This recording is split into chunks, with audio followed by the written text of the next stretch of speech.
Muy buenos días tengan todos, amados hermanos, hermanas, familia y amigos. Tengo una pregunta para todos en esta mañana. ¿A quién le gusta comer? ¿A quién le gusta comer de ese pan que es hecho con harina de trigo? ¿A quién le gustan las tortillas de harina de trigo? Para ese pan, esos bocadillos, esa repostería que a usted le encanta de la harina de trigo, se requiere todo un proceso hasta que llegue a ser ese pan, ese bocadillo o esa tortilla. Primero se plantó una semilla, ella tuvo que crecer, tuvo que dar fruto, tuvo que haber sido recogida y después se le saca el mayor provecho a ese trigo. Ahora déjeme hacerle una pregunta. ¿A quién de los que está aquí le gustan los bocadillos, la repostería o el pan de cizaña? Yo no necesito que nadie me responda esa pregunta. Yo ya sé la respuesta. Yo sé que a nadie le gusta el pan de cizaña porque no existe, ni las tortillas de cizaña porque no existen. Que la cizaña es una planta semejante al trigo, pero que realmente tiene muy poco provecho, es casi que una hierba sin provecho, e incluso puede ser peligrosa porque hay un tipo de hongo que crece específicamente en esa planta que es dañino tanto para el ser humano como para los animales. Ambas plantas son muy semejantes, pero no son lo mismo. Interesantemente, nuestro Señor Jesucristo, cuando habló de su reino, utilizó ambas plantas, la cizaña y el trigo, para generar enseñanza acerca de él. Cuando nosotros vamos a Mateo, capítulo 13, se nos habla acerca de lo que conocemos como la parábola del trigo y la cizaña. En esta parábola, Jesús lo que está haciendo es tomar una realidad espiritual y la está comparando, poniéndola al lado de elementos físicos de la vida diaria comunes para las personas. Eso es lo que hace una parábola, comparar elementos de la vida rutinaria o elementos de la vida, cosas simples con verdades espirituales. Y estos elementos de la vida diaria van a corresponder a esas verdades espirituales. En este caso de la semilla que se siembra en la parábola del trigo y la cizaña, vamos a ver que viene un hombre, siembra la semilla, pero durante la noche viene uno de sus enemigos y en el mismo lugar viene y siembra precisamente lo que conocemos como cizaña. Y cuando esta cizaña empieza a crecer junto con el trigo, se acercan los trabajadores del Señor en la parábola y le preguntan al Señor si quiere que se recoja esta cizaña, y el Señor les dice que esperen hasta que sea el momento de la cosecha. No vaya a ser que arranquen el trigo juntamente con la cizaña. Luego, cuando se da la cosecha, precisamente el mandato es que se tome la cizaña, la hierba, se ate en puños y se eche al fuego eterno. O se eche al fuego, mejor dicho. Con el trigo, de una manera semejante, se recoge todo lo que es el grano, todo lo que es el trigo, y se almacena en un granero. Cuando nosotros avanzamos en la lectura, vamos a ver que a través del versículo número 36 al número 43 se hace la explicación de esta parábola. Y es a partir de esta explicación en la cual vamos a sacar 3 enseñanzas en esta mañana. La primera de ellas se encuentra en los primeros versículos del 36 al 39. Vamos a leer el texto, dice así: Entonces, despedida la gente, entró Jesús en la casa y acercándose a él sus discípulos le dijeron: explícanos la parábola de la cizaña del campo. Respondiendo él les dijo: El que siembra la buena semilla es el Hijo del Hombre. El campo es el mundo. La buena semilla son los hijos del reino y las cizañas son los hijos del malo. El enemigo que la sembró es el diablo. La siega es el fin del siglo y los segadores son los ángeles. Vamos a seguir leyendo el resto del texto. Dice el versículo 40. De manera que como se arranca la cizaña y se quema en el fuego, así será el fin del siglo. Enviará, dice Jesús, el Hijo del Hombre a sus ángeles y recogerán de su reino a todos los que sirven de tropiezo y a los que hacen iniquidad, y los echarán en el horno de fuego. Allí será el lloro y el crujir de dientes. Entonces los justos resplandecerán como el sol en el reino de su Padre. El que tiene oídos para oír, oiga. Como podemos ver, esto es algo relacionado directamente al reino de los cielos. Ese es nuestro tema anual.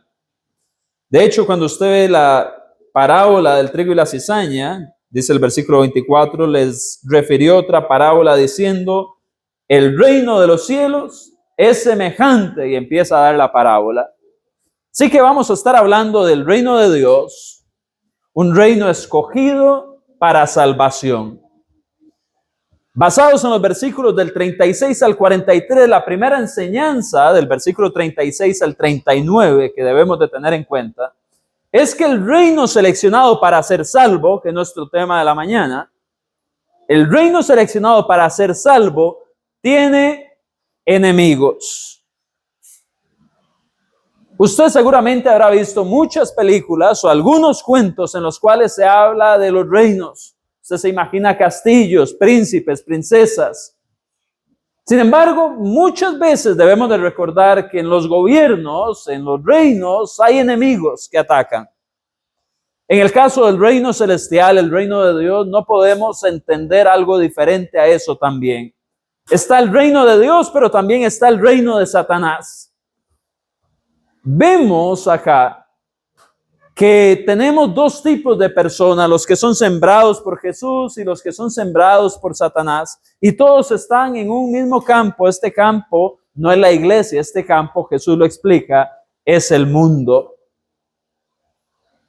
Así que siendo el pueblo de Dios y estando acá, no podemos ignorar esta gran realidad de que hay una batalla espiritual que se está librando. Satanás quiere atacar al reino de Dios, pero ¿en qué momento es que Satanás lo hace? Si usted ve en la parábola, cuando es dicha por Jesús, en el versículo 25 dice, pero mientras dormían los hombres, vino su enemigo y sembró cizaña entre el trigo y se fue. ¿En qué momento llega el enemigo? El enemigo llega cuando las personas están desapercibidas, cuando no están prestando atención, cuando están fuera de guardia. Y eso no cambia, hermanos. Satanás quiere atacar al pueblo de Dios, pero él quiere que no nos demos cuenta de ese ataque. Esa ha sido la maniobra de ataque durante mucho tiempo. Los medopersas conquistaron Babilonia en momentos donde no estaban prestando atención los babilonios. Y así a través de la historia muchos otros reinos han aprovechado el ataque sorpresa para destruir aquel objetivo que ellos tienen. En este caso, siendo la iglesia, el pueblo de Dios, el reino de Dios, Satanás también quiere tomarnos por sorpresa. En este mundo hay personas que obran para Dios y personas que obran para el diablo. Él los ha puesto, Él los ha sembrado, están ahí para servirle a Él y para seguir su pecado, su forma de vida, pero se pueden ver muy semejantes a nosotros. Vemos que la planta que Satanás, el diablo, usa, no es una completamente diferente. Esa planta de la cizaña, usted pone una planta de trigo, una de cizaña, usted las puede confundir fácilmente. Satanás no llegó a poner rosas o cactus o algo que fuera evidente. Igual sucede en este mundo. Cuando estamos en el mundo, hay personas cristianas, está el pueblo de Dios, pero ahí en medio también están los que están sirviendo a Satanás. Pero ¿cómo se ven? Como personas. Y si el campo es el mundo, debemos de ser muy cuidadosos, porque adivine qué, las semillas se ponen en el campo, es locativo, es de ubicación, y Jesús explica que el campo es el mundo, y nosotros decimos, el mundo es eso de allá afuera. Pero la palabra mundo tiene mucho significado. Sí, muchas veces se puede referir a lo que está fuera de la iglesia, otras veces a la creación de Dios como general. Bueno, aun cuando vemos el mundo como lo que está fuera de la iglesia, recordemos que este lugar donde estamos reunidos, este lugar físico donde estamos reunidos, sigue siendo parte del mundo. Entre nosotros puede haber cizaña también. No en la iglesia, no en el reino de Dios, porque el reino de Dios es todo este ambiente gobernado por Dios, donde las leyes de Dios se reciben y se acatan, donde Dios es rey y el pueblo respeta, ama, adora, obedece a ese rey. En ese sentido, la iglesia es el reino de Dios, pero el local de reunión de la iglesia no es el reino de Dios, somos nosotros como iglesia. Entonces pueden haber personas aquí que sean cizaña y que Satanás trate de utilizar para destruir el reino de Dios. Podemos estar en nuestro lugar de trabajo y puede haber reino de Dios y puede haber reino de Satanás. Podemos estar en el autobús y las dos cosas siguen siendo una realidad. No sabemos quiénes son qué hasta que vemos los frutos, y ahorita vamos a hablar de eso. Pero el punto que quiero resaltar es, Satanás está atacando, Satanás quiere ganar lugar, Satanás no quiere que nos demos cuenta cómo las cosas suceden.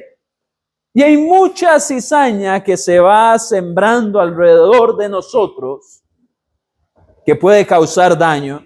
Como dije, estas plantas desarrollan un hongo que es maligno para el ser humano, para los animales. Esta planta además, cuando está entre el trigo, no solamente engaña que va a dar trigo y no lo da. Ella roba nutrientes en la tierra. Ella roba la luz del sol de otras plantas. Porque hay una competencia cuando se habla de agricultura. Por recursos, por nutrientes, por luz, por aire, por abono, lo que sea. De igual manera sucede en este caso.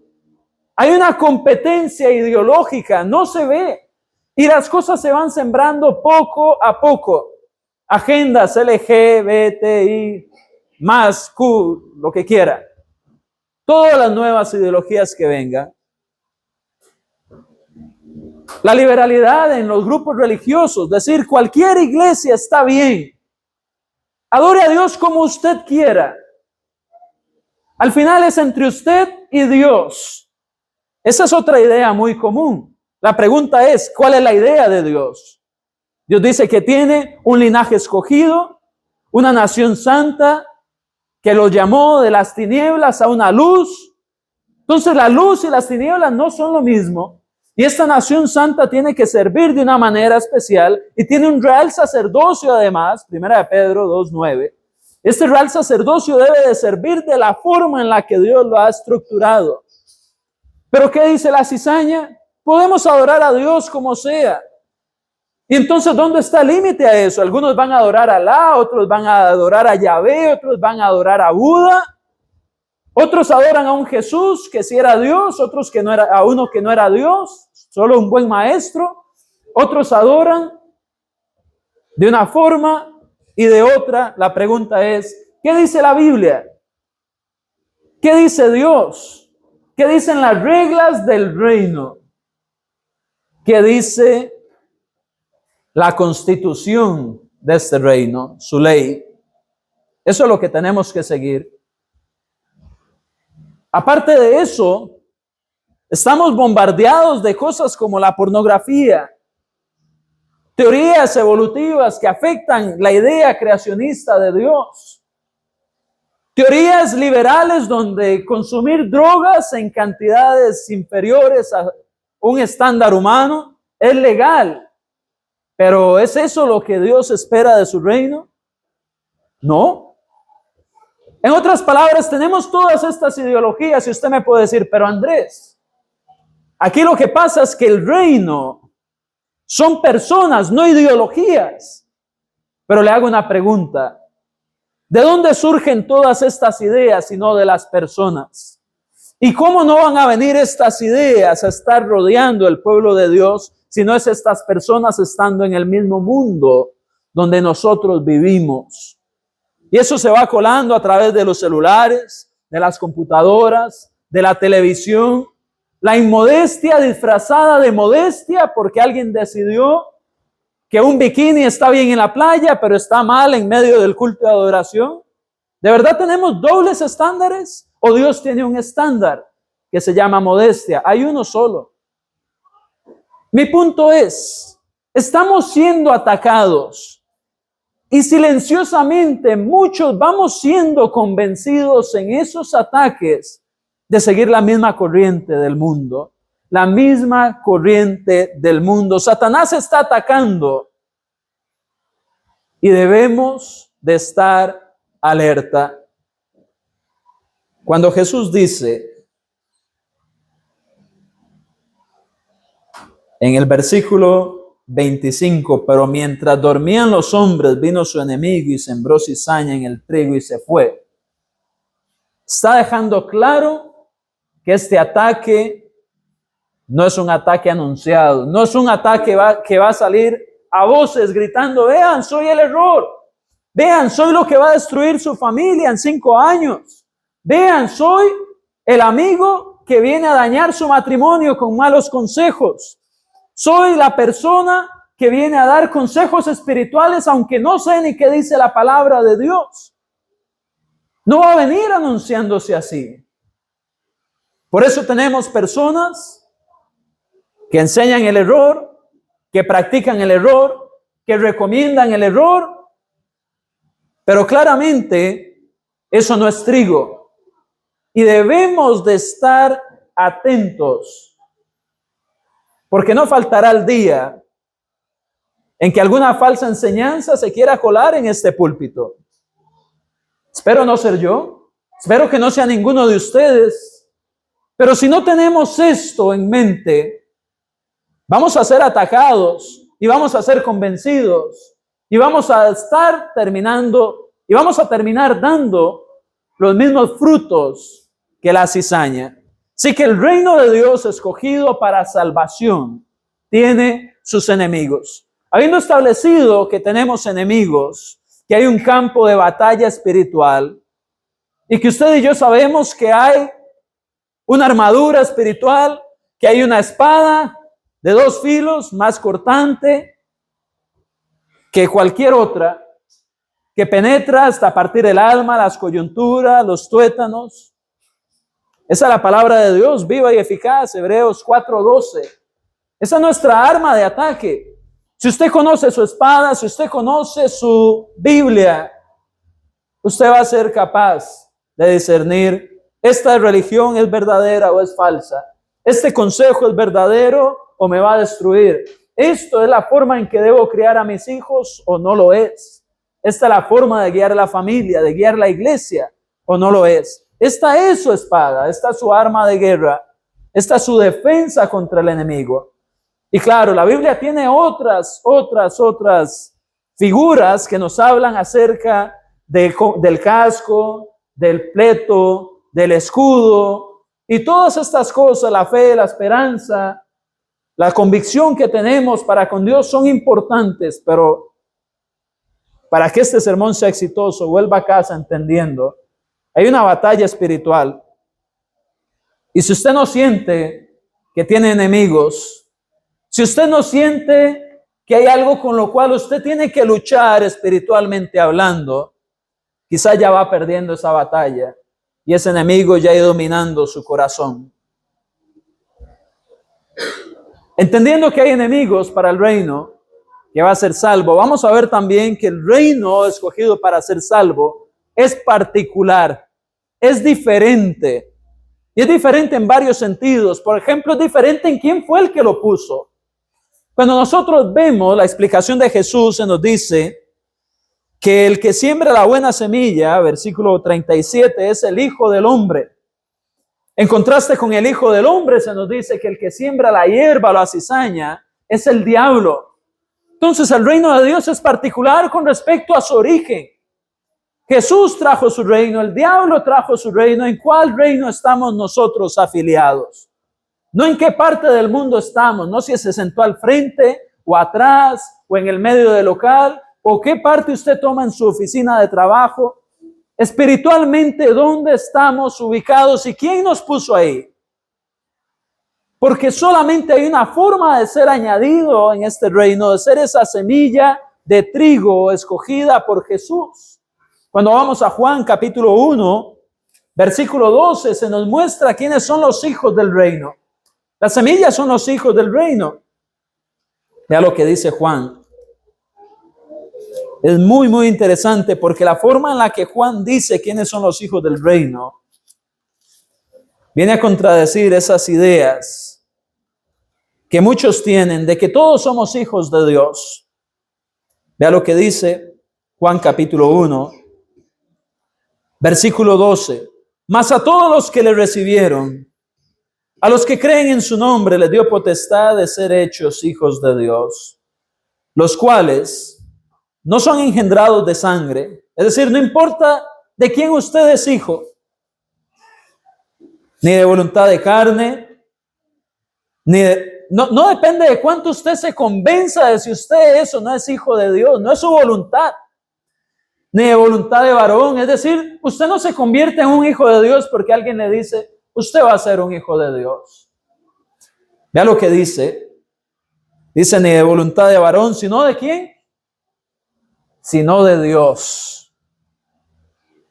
Y simplemente dos capítulos después, en Juan capítulo 3, versículos 3 y versículo 5, tenemos al Maestro, a Jesús, diciendo cómo se entra en el reino de Dios, cómo se logra ver el reino de Dios, cómo se convierte uno en un hijo del reino, porque para ser un hijo hay que nacer, según el versículo 13, de la voluntad de Dios. ¿Y cómo nacemos de la voluntad de Dios? Jesús le dice a Nicodemo, de cierto te digo que el que no naciere del agua y del espíritu no puede entrar en el reino.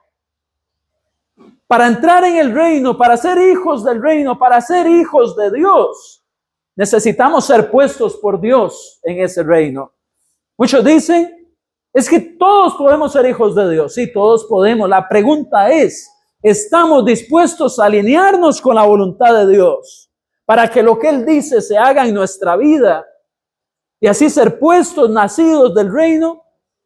¿Recuerda usted Hechos capítulo 2, versículo 47, donde se dice, y el Señor añadía cada día a la iglesia a los que habían de ser salvos? El Señor es el que se encarga de poner, de sembrar ese trigo, de colocar a esos salvos en su reino. Y son hijos del reino, ¿por qué? Porque nacieron del agua y del espíritu, oyeron el mensaje del evangelio, lo creyeron, confesaron a Jesús como Salvador, fueron sepultados en agua en el bautismo para perdón de sus pecados y nacieron a una vida nueva, renunciando a lo que tenían antes. El reino seleccionado para ser salvo es particular. No es igual al otro reino. El diablo es un engañador, es un acusador. Eso quiere decir la palabra diablo. Alguien que acusa, alguien que señala. Ese que pasa todo el tiempo diciendo, está mal, está mal, está mal, está mal, está mal. Y hay personas que no pueden ir tranquilas a su cama porque saben que si el Señor viene, no están bien con Él. Por otra parte, ¿qué es lo que nos recuerda Jesús cuando nacemos del reino? Ya sus pecados fueron perdonados por lo que yo hice. Yo ya me entregué por usted. No le ponga atención al acusador, que al final el que va a juzgar soy yo. Esa es la idea detrás. Entonces, por eso es tan particular este reino. Quien lo siembra tiene diferentes propósitos. Uno, con un propósito importante, dar frutos, cambiar este mundo, producir algo provechoso. Como decía, del trigo usted saca pan, tortillas, infinidad de alimentos. De la cizaña es sin propósito. En el pecado no hay propósito, no hay algo que trascienda, no hay algo que nos lleve más allá. Acumule el dinero que quiera con el pecado y luego no lo va a tener. Acumule las mujeres o hombres que usted quiera y luego las va a perder también, porque después de esta vida nada nos llevamos. Y las tristezas que el pecado trae son muchísimas. ¿Para qué acumularlas en esta tierra? Entonces, ¿qué? Es particular por quién lo siembra, es particular por su propósito, es particular por los frutos que da también. Ese fruto que es el trigo, que produce tantas cosas, es algo que nosotros tenemos que entender, porque nos hace particulares. La cizaña no da ningún fruto. El trigo sí lo da grano que se aprovecha.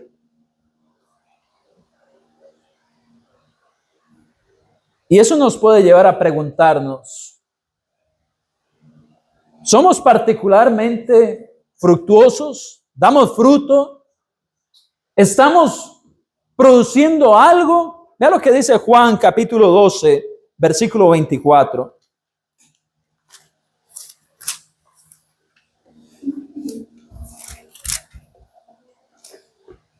Cuando vamos a Juan 12, 24, Jesús dice, de cierto os digo, que si el grano de trigo no cae en la tierra y muere, queda solo. Pero si muere, ¿qué pasa?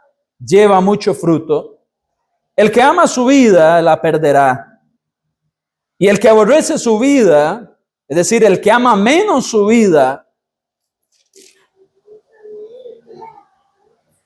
en este mundo, para vida eterna la guardará. Si alguno me sirve, sígame, y donde yo estuviere, allí también estará mi servidor. Si alguno me sirviere, mi Padre le honrará. Hay que morir como granos, hermanos. Necesitamos morir como granos de trigo. Es lo que está diciendo Jesús. Si renunciamos a nuestra forma de vida pecaminosa, solamente así vamos a dar frutos. De lo contrario, no lo vamos a hacer. Mucha gente piensa, pero ¿cuál es mi propósito en la vida? ¿Para qué estoy aquí? ¿Para qué Dios me hizo? ¿Para qué nací del vientre de mi madre y llegué a esta etapa de vida? Bueno, Dios te hizo para dar frutos, para servirle a Él, para tener una vida diferente, para producir algo que crea bienestar en su vida y en los que le rodean. ¿Qué frutos estamos dando? Porque si la semilla no muere, no da frutos. Y se supone que nosotros hemos sido sembrados por el Señor como reino. Y si somos sembrados, morimos y damos fruto. Cuando la semilla muere, nace la planta y crece. Por un tiempo se trata de crecimiento, sí. Pero cuando se llega a una madurez, esos frutos salen, el trigo brota y se saca el beneficio de aquello. Usted puede ser una persona para beneficio en el reino de Dios. La pregunta es, ¿cómo lo está haciendo? ¿Cómo lo estoy haciendo? ¿Cómo vamos a honrar a Dios en nuestra forma particular de ser? Porque vemos por el otro lado, el otro fruto, que es particular no por su benignidad, no por lo correcto, sino que es particular porque es sin propósito y porque causa estorbo y porque practica pecado. Cuando usted ve la explicación de Jesús en Mateo, en el versículo número 40, dice, de manera que como se arranca la cizaña y se quema el fuego, así será el fin de este siglo. Enviará al Hijo de los Hombres a sus ángeles y recogerán de su reino a todos los que, ¿qué? Los que sirven de tropiezo y a los que hacen iniquidad. Los que sirven de tropiezo y hacen iniquidad, esa es la cizaña. Incluso aquellos que no producieron fruto fueron de tropiezo y fueron de iniquidad. Somos de tropiezo cuando no nos reunimos. Somos de tropiezo cuando no evangelizamos. Somos de tropiezo cuando no servimos al Señor. Somos de tropiezo cuando escuchamos el sermón y luego se nos olvida, porque Dios quería enseñarnos y que pudiéramos luego enseñar a otros. ¿Por qué somos de tropiezo? Porque recibimos las bendiciones y no las transmitimos, las desechamos. Tenemos las bendiciones de Dios llegando a nuestra vida y simplemente las ponemos a un lado, no las ponemos al servicio. ¿De qué sirve tener una gran voz si no canto? ¿De qué sirve tener talento para enseñar si no enseño? ¿De qué sirve ser un gran consejero si cuando mi hermano tiene problemas nada más digo, ay, pobrecito? ¿De qué sirve saber la verdad si voy a practicar el pecado y me voy a hundir en él? Esa es la cizaña. Y el reino de Dios, que es seleccionado para salvación, es particular por eso, porque sí pone a la disposición de Dios esas bendiciones que recibe. ¿Para qué? ¿De qué sirve acumular un montón de dinero si luego no puedo ayudar, no puedo dar benevolencia, no puedo asistir al que está en necesidad? Estoy siendo de tropiezo y estoy practicando el pecado. ¿Qué es lo que sucede con esos? Los toman y los echan al fuego. Y ahí llegamos al último punto de esta mañana. Y es que el reino seleccionado para ser salvo tiene un futuro prometedor. Ya vimos que tiene enemigos, ya vimos que es particular por quien lo sembró, particular por sus funciones, sus objetivos, particular por sus frutos. Pero ahora vamos a ver que el reino seleccionado para salvación, y es seleccionado porque en el texto usted ve como los ángeles, como los segadores seleccionan la cizaña, seleccionan el trigo y los ponen aparte. ¿Y por qué es prometedor? Porque es que al final de esto vemos cómo se cumple el propósito final del hombre. Al final de esto vemos cómo se cumple las promesas de Jesús. Al final de esto vemos cómo se cumple lo que más hemos anhelado. Y es estar en una condición de bienestar. El texto dice, entonces los justos resplandecerán como el sol en el reino de su Padre. Ahora ve el 42 que está antes. Y los echarán en el horno de fuego. Allí será el lloro y el crujir de dientes. Tenemos ambos resultados. ¿Cuál es el resultado prometedor para usted? ¿El horno de fuego o brillar en el reino del Padre? Brillar en el reino del Padre yo creo que es el prometedor. Estar en el horno de fuego es algo que nadie quiere. Si usted ha experimentado el fuego, sabe que es algo que lastima, que duele, causa una sensación de incomodidad. Es algo que no es agradable. Bueno, esa es la imagen que Dios está dando en la figura del lenguaje acá. El fuego es algo físico. Ciertamente en el mundo espiritual no va a haber un fuego físico, pero va a haber algo semejante. Y Dios usa el fuego para mostrarnos y decirnos, ahí usted no quiere estar. Usted no quiere ser de la cizaña. Usted no quiere ser de los del reino del diablo. Usted no quiere haber sido sembrado por el diablo. Usted quiere ser de los que siembra Jesús, del reino de Dios, de los que van a brillar con el Padre.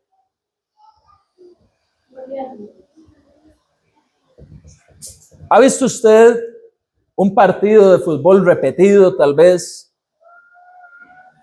Y usted ya sabe cómo ese partido va a terminar.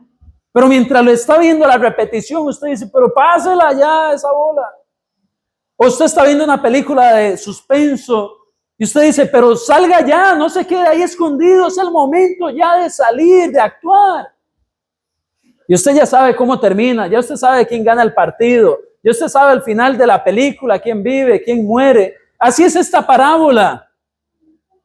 Usted ya sabe qué hay que hacer para estar brillando con el Padre y qué hay que hacer para ir al horno de fuego. Y sabe cuál es el futuro prometedor y sabe dónde usted no quiere estar. ¿Qué tiene que hacer? Integrarlo en su vida.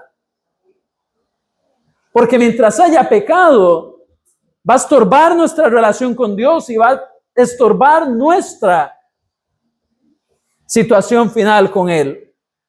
Queremos ser del reino. Queremos ser de esos que van a brillar con el Padre. La Biblia muchas veces describe a Dios como luz. Santiago 1:17, uno de mis textos favoritos, lo menciono muchas veces siempre. En Santiago 1:17, ¿cómo se le llama a Dios? El Padre de las luces, en el cual no hay mudanza ni sombra de variación. Cuando usted va a Mateo capítulo 5, Jesús le dice a sus discípulos, vosotros sois la luz del mundo.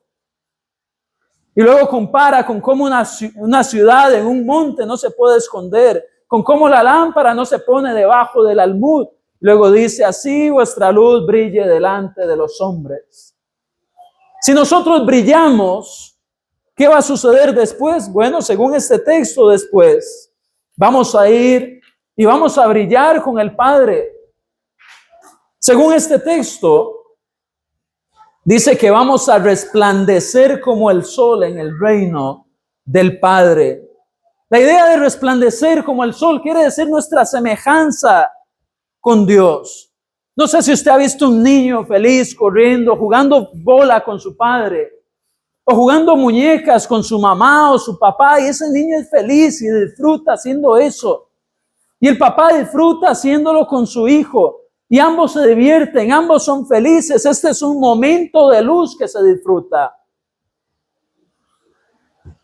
El hijo está feliz de estar con el padre en esa situación y el padre está feliz porque el hijo está con él. Eso es lo que Dios quiere.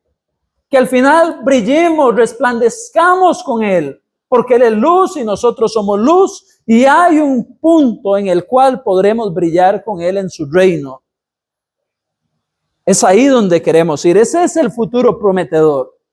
Es ahí donde queremos ser colocados finalmente. Pero va a depender de cómo tomemos esto. Cuando usted ve el versículo de Mateo 13:36, dice, entonces despedida la gente, entró Jesús en la casa y acercándose a él, sus discípulos le dijeron, explícanos la palabra de la cizaña del campo. Se está describiendo una situación común. Jesús estaba con la gente se va, los discípulos vienen con Jesús, le siguen, entran a la casa y le piden la explicación. Eso era algo que seguramente pasaba cada rato que Jesús daba parábolas. Entonces ellos venían y querían saber.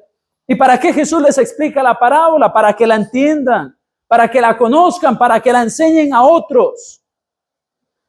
Ahí tenemos a las gentes que escucharon y se fueron. Y tenemos a los discípulos que siguieron con Jesús y quisieron saber más. ¿Qué vamos a hacer?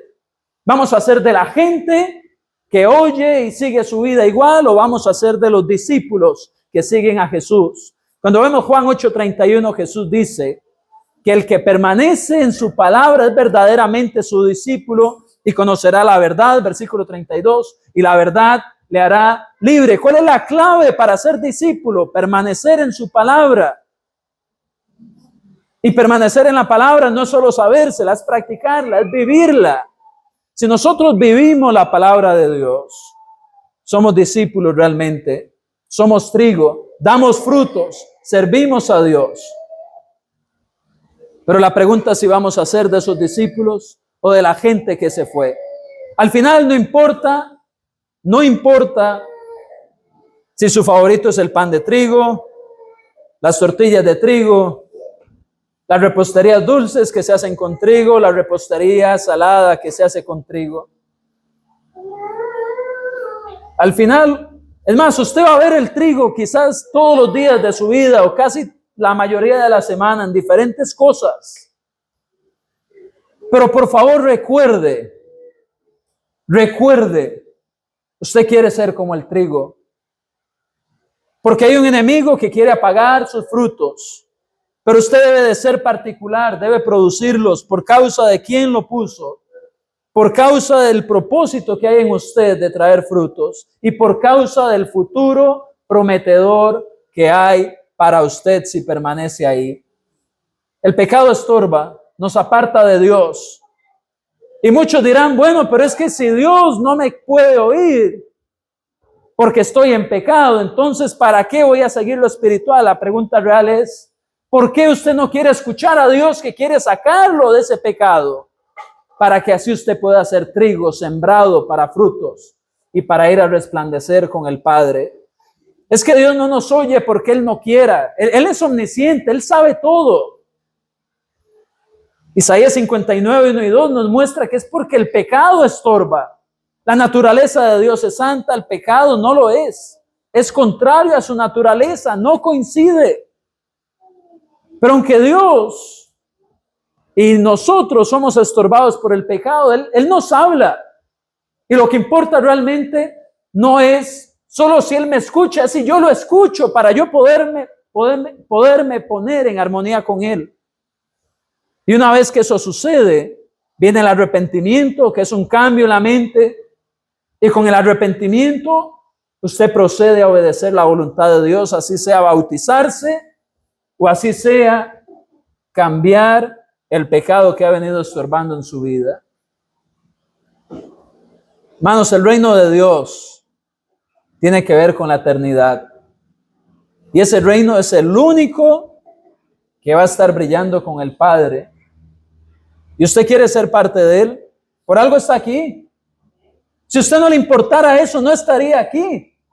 Nadie lo trajo a la fuerza. Y si lo trajo a la fuerza, puede irse en este momento porque no es lo que queremos. Usted está aquí porque quiere algo con Dios. Así que su respuesta ante esto es importante.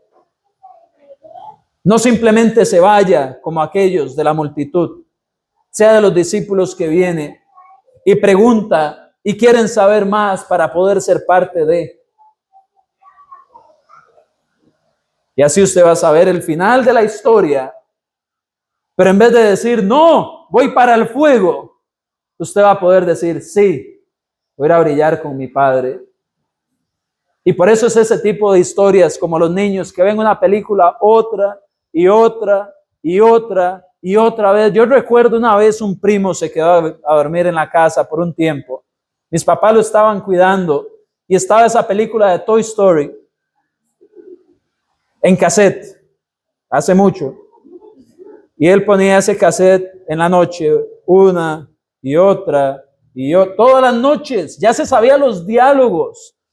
El problema es que yo dormía en el camarote, en la cama de arriba, y el volumen y el sonido y la luz del tele no se acababa en la cama de arriba, seguía.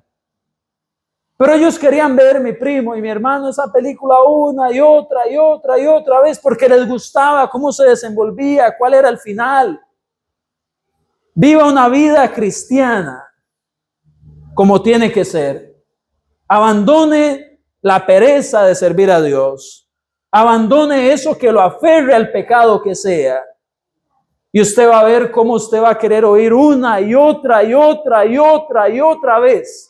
Cómo usted puede ser un hijo de Dios, cómo usted le puede servir, cómo usted vive en el reino de Dios y cómo al final va a ser salvo. ¿Por qué? Porque es una historia que se disfruta. Y así como el trigo se sembró y creció y se llevó al granero, el lugar seguro donde se almacena lo que es útil, así usted puede ser puesto por Jesús en su iglesia y crecer y finalmente estar en la presencia de su Creador y decir, qué bonito que vi tantas veces esa historia y ahora que la estoy viviendo es mejor. Así que si en esta mañana usted quiere volver a su comunión con Dios, iniciar una vida espiritual como Dios manda, no como usted quiere, quédese de pie después del himno de invitación. Que Dios les bendiga.